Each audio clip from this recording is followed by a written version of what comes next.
You are not alone. This is the resistance.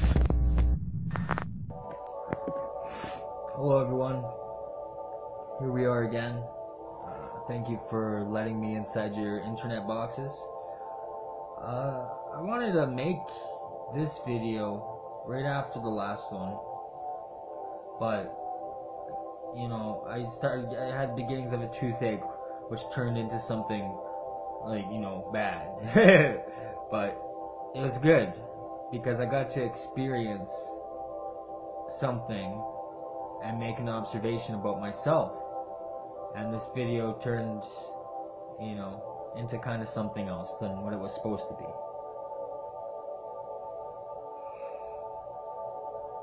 Look, before we get started, I'm not what anyone would consider a smart person. I'm not an educated person, you know. I've experienced things. I've had my own personal experiences, and I've made my opinions, my belief around those experiences. But my experiences include learning to listen to other people's experiences. So I just like to learn, and I like to learn from other people's perspectives. And just like any of my other videos, I can't really prove any of the things I'm saying. They're just me saying things. And, you know, I hope some people pick up what I'm putting down and agree. And if they don't agree, you know, communicate. You know, there's a lot of people out there that say they're, you know, willing, a lot of YouTube people that say they're willing to, you know, communicate and through different ideas and you know, learn and grow together. But, you know, I'm here. Communicate with me. I'm very open. That's one of my, out of all my flaws, I like to believe that I'm open. And even though I'm a Christian individualist, it's not about conversion, it's not about converting you, it's about conversating. Conversation. I'm sorry, I'm so bad with words and speaking. Don't have problems socially, you know, and we'll get to that.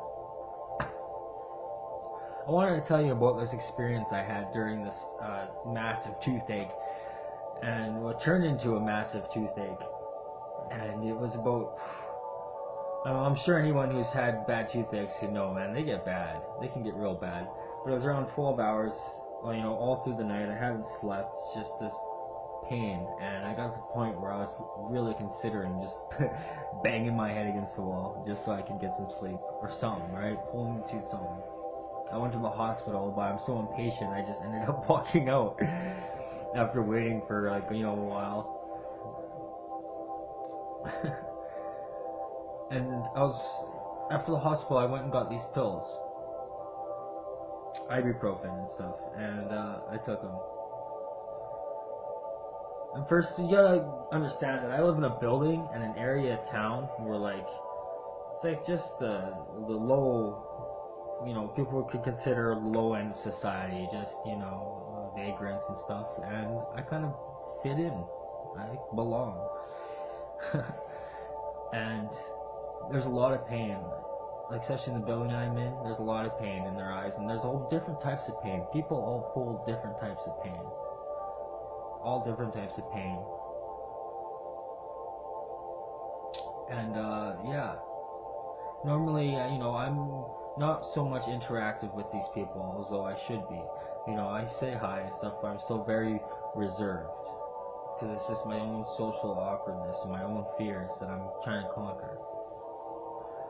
But after I took this ibuprofen, and my mouth went a little bit numb. I didn't feel that pain. I didn't feel pain, and by that time it stretched to, you know, it's been a while, a long time with this pain. And I was so relieved. And I found myself walking, and I ran into a lot of these people that I really wouldn't talk much with. But for some reason I was like, hi, how are you? You know, how are you feeling? And I was trying to just interact. And it felt good.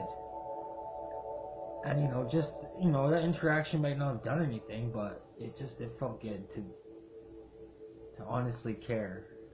How are you? That's what it was. I honestly cared. Whereas I can honestly say before I didn't really. And after I got back inside to my apartment on top floor, 313, I thought to myself, that was weird. That was strange to me. Why did I do that? I thought maybe it's because I had that pain. And that pain was so there, and it was just hitting me for so long that when I was so relieved of that pain, the last thing I wanted to see in someone else was pain. Maybe. Is that it?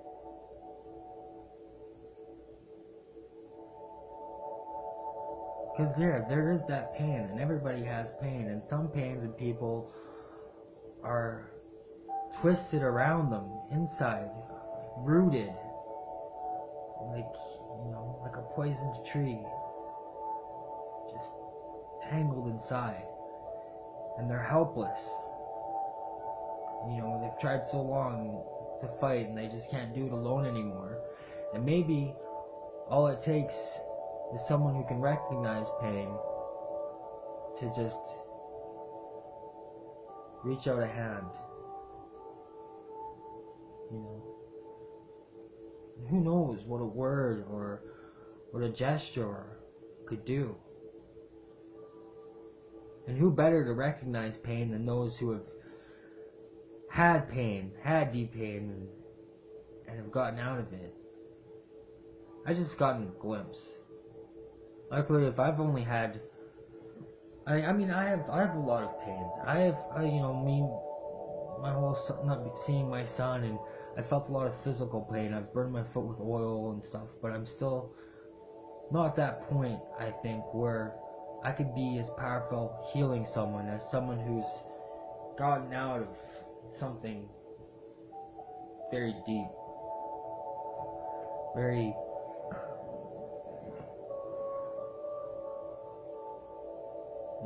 use pain to recognize pain, and use what you've learned from pain to heal it in others. I don't know. This is just an idea that maybe we can figure out together. A lot of us, we don't reach out. And when I say a lot of us, please, I say me, and I'm assuming that someone else out there at one point in time will watch this, will feel the same. So I'll say we, but really, it's a fear. Especially me with this social awkwardness. If I could be as open as I am on the internet, in real life, I could probably help, or at least I like to believe I could help. I could help myself by helping others. I could do it. But there's this social anxiety or this fear of being judged, always. And, it's a lot easier to talk about these things on the internet because, it's the internet and you're just reading words. But when someone can look you in the eyes and you can see that, and, it does take its toll.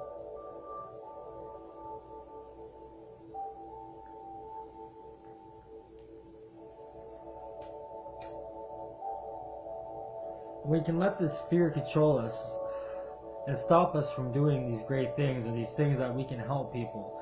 And maybe we can heal ourselves by helping people. Maybe that's the key. We can't be afraid anymore. I can't be afraid anymore.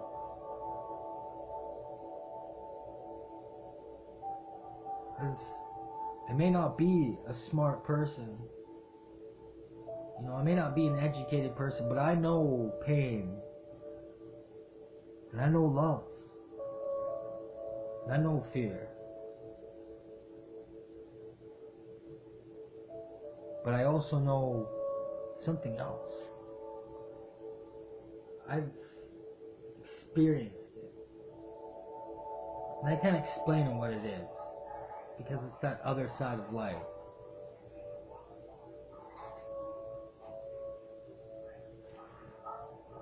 And everyone has their journey and their perspectives and their pains. And everyone has their views. And only by exploring each other and being open and balancing and not being afraid can we truly connect. And this fear, we can't let it control us.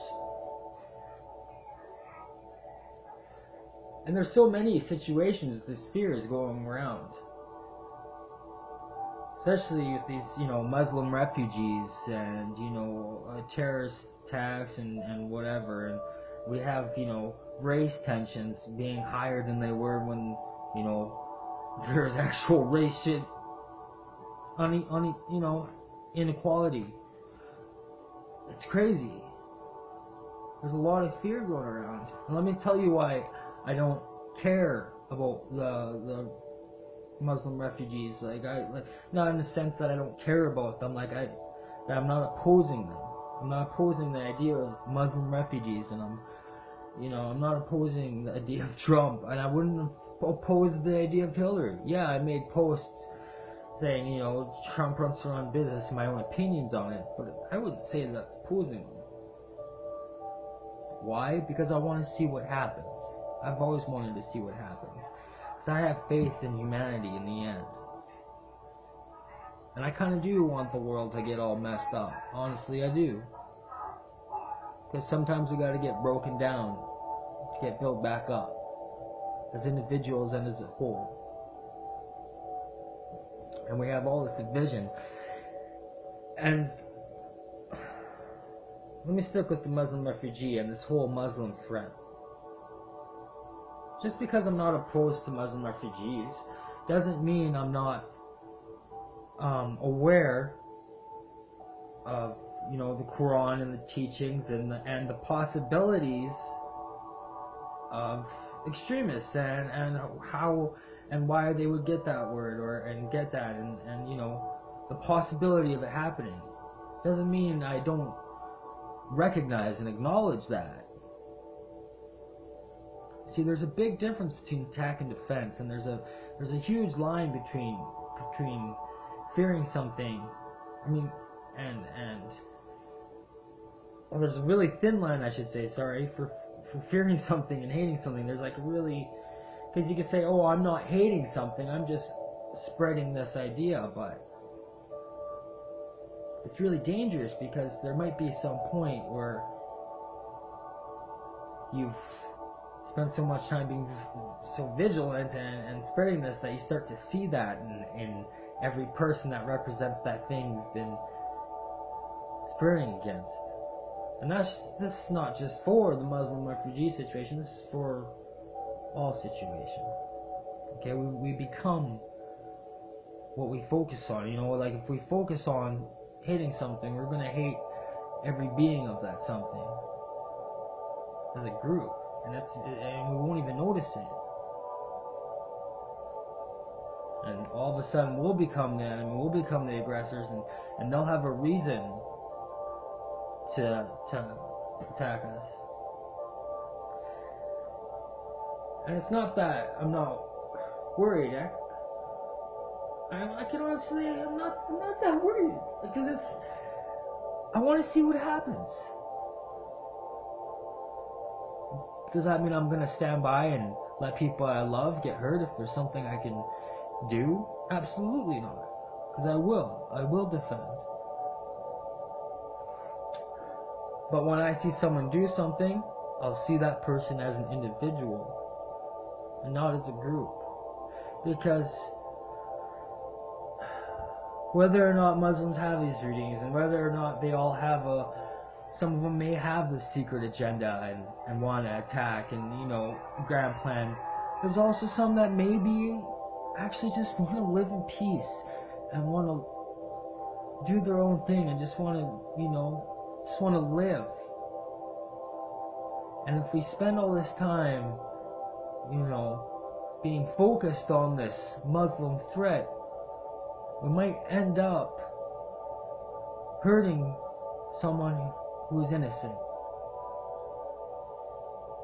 And I'm not gonna have that on my soul. So yeah, bring them in. I don't care if they're teaching prayer in schools, whatever. I want to see it. I want to see what happens. I believe humans are inherently good, and I believe all things that are gonna happen are gonna happen. But I tell you what, this whole division thing. I mean, we're all fighting for. People who are fighting for equality are just ending up more division. Sorry, there's a lot of sounds and stuff going on. I don't know what's going on over there.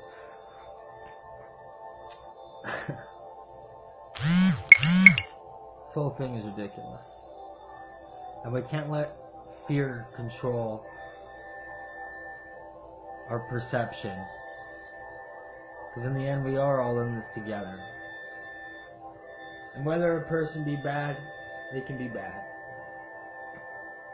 We'll see them for their actions. But a person is innocent if they haven't done anything. And as far as letting people speak, you can't stop people from speaking. This is how it is. People are inherently good, and I believe if you have a strong argument and if your cause is truly just, you should not be afraid to pitch your beliefs and your argument against the person you're opposing. Because if you truly have faith in your argument and if your cause is just, you will win. But if you become the aggressor and attack, no, you have a higher chance of rallying people to your opposer. So yes, the answer is to just relax and let things happen and worry about each other as a people. Help people who need it, the suffering. Stop this fighting, because we have tools and we have the ability to make this world better. We can't do it if we keep blaming people. It's up to us now, and we're all in this together. Anyways, I want to get that off my chest. Much love, everybody. I gotta get rid of these sounds, they're really bugging me. So have a great night.